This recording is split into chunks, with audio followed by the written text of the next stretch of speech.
कि डीजे बड़ी धमकै छै छठी घाट चमकै छै कि डीजे बड़ी धमकै छै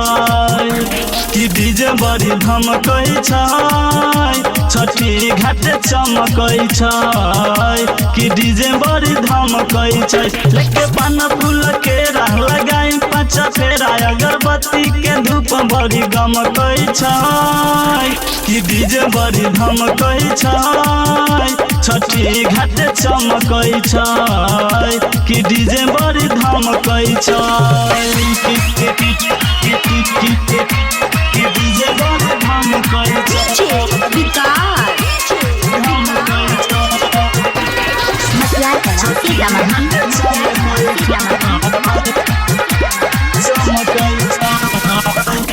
भूखल बानी भारार सखी आज हम पुराई बरे जोरे नरियला से दौरा सजाइब छठी घाटे जाई बरे भूखल बानी भारार सखी आज हम पुराई बरे जोरे नरियला से दौरा सजाइब छठी घाटे जाई बरे बरक हम रहाइब सबके देखाई में अगरबत्ती के खुशबू गमकै छै कि डीजे बड़ी धमकै छै छठी घाट चमकै छै कि डीजे बड़ी धमकै छै कि डीजे बड़ी धमकै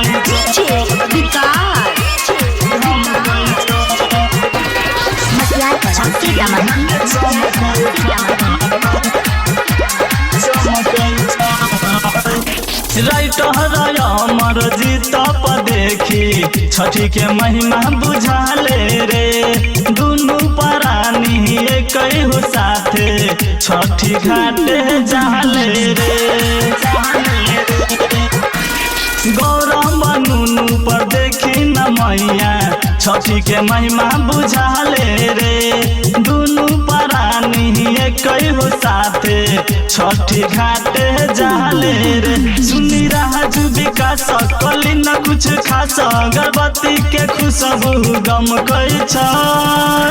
कि डीजे बड़ी धमकै छै छठी घाटे चमकै छै कि डीजे बड़ी धमकै छै।